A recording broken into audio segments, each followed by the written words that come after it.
have you ever thought about licensing out muscular moving men to moving companies, especially if they don't already have a very strong brand presence in their community, but almost kind of like that van line model where you get an agency agreement, you license out Mayflower to, you know, Tom's moving in, Sacramento or whatever. I'm just making stuff up. I don't know if that exists, but have you thought about doing anything like that and kind of converting to, getting your partners to embrace the muscular moving name and licensing that name out so that that handoff or that forward pass is even more seamless with the customer? Because the only barrier I can see is like, that conversation with the customer where they feel like maybe they're getting handed off, or maybe, if they're not told and communicated with that, muscular moving men truck shows up. I'm just curious, have you thought about it? And then how are people overcoming, that friction point? Um, yeah, good question. And so I think no, I haven't considered that one. We've opened up other locations in other markets previously. We closed all three of those. Try again back to kind of getting out of our skis at times, but Yep. that was educational. But I think we got some really cool things in the works here of ultimately, um, you know, into acquisitions and working with other potential partners that are either looking to exit the business or looking for strong partnership, and that's coming down here the road. So ultimately, there's a lot in the works of working with other partners and leaning more into the long distance opportunity. And I would say, this is a business within our business. Case in point, like we are literally breaking off the muscular moving men long distance financials now. So there's the local side of the business and the long distance side of the business. There's different financials because we are looking for more clarity and just want to have it that defined. And so as we're evolving this business in its own right of the long distance side, we are constantly looking for new ideas of how to improve. And I think what you just brought up is another great opportunity. Um, I think you present that kind of challenge of how do you present this to the client, because that's ultimately where it's going to matter.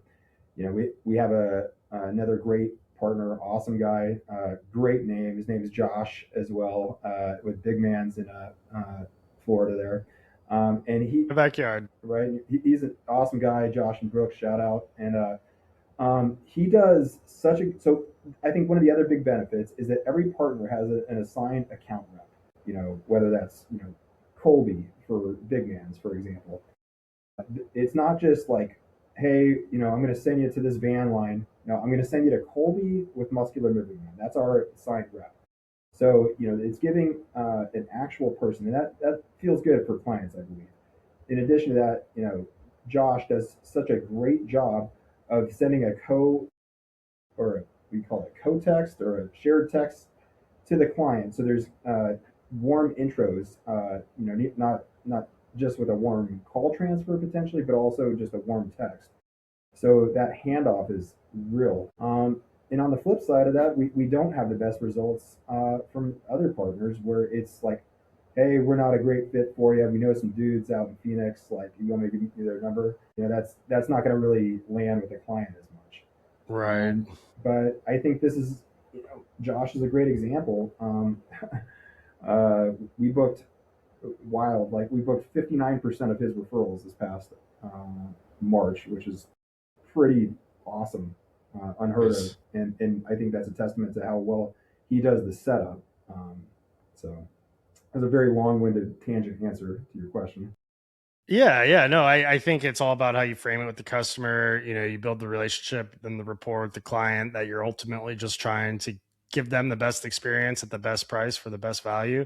While still maintaining that quality. And I really like that idea, what you said there about giving it a human name, because people like to do business with people. So like, if I have a client, I might say, Josh, I'm going to connect you with Josh. He's a partner company of ours who is going to be able to take just as good a care of you, but save you a little bit of money on this because this is what he specializes in and what he does all day. Where we're probably not going to be the most economical company to handle what you're trying to do, but I'm going to start a group text with you and Josh on this, and they're doing business with people. You're still part of it. If there's any kind of an issue, you're still sticking your neck out, but you just build the relationship. I build the relationship with you, and I know that they're in good hands.